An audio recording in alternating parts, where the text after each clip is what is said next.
Село Кремна, Златиборский округ Сербии, находится в живописном местечке в западной части страны, в 20 километрах от города Ужица. Сельское хозяйство здесь на ходу, о чем свидетельствует довольно большое количество тракторов. Их здесь действительно можно увидеть очень часто. А вот и трактор «Беларусь». Трактор в самом центре села. Выглядит как местная достопримечательность. Находится рядом с самым главным памятником. А это здание администрации села. Пригородный автобус, на котором можно доехать до Ужицы. Довольно неплохо здесь развито животноводство. Овцы, бараны, поросята, коровы, козы, куры. Все как надо. Конечно же, здесь есть и пчеловоды. Ну а так выглядят жилые дома и хозяйственные постройки в селе Кремна. Вообще здесь очень приятно хотя бы просто прогуливаться.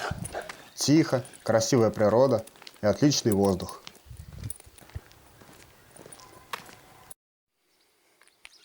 А сейчас мы видим так называемые калибы. Это такие старые сербские деревянные избушки. Раньше в них жили, а сейчас они чаще используются именно в хозяйстве. Здесь можно попить или набрать чистую питьевую воду. В Кремне есть и свои достопримечательности. Вот, например, мы видим этносело Тарабичи-Калибы.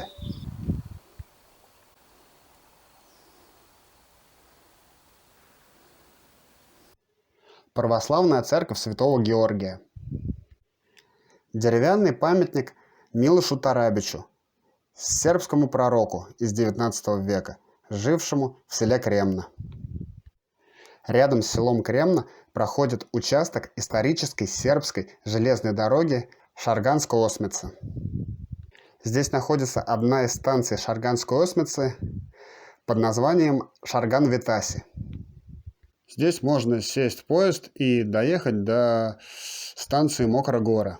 Там рядом находится этнодеревня Эмиры Кустурицы. Однако назад в этот же день таким способом вы уже вряд ли вернетесь. Назад можно будет вернуться либо на автобусе, либо на попутке. Рядом с трассой по выходным можно купить сувениры. В плане размещения в Кремне очень хорошим вариантом будет кемпинг и апартаменты ZIP. Даже если вы не являетесь гостями этого заведения, там также можно взять в аренду автомобиль или велосипеды.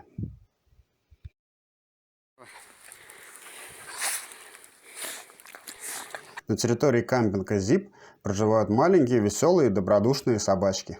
Справедливости ради, надо сказать, что обычно дворняги в Сербии маленькие и добродушные. Спасибо за просмотр. Смотрите также на нашем канале другие видео, посвященные Сербии и славянской тематике. А чтобы не пропустить новые видео, подписывайтесь на канал Славянин. До новых встреч!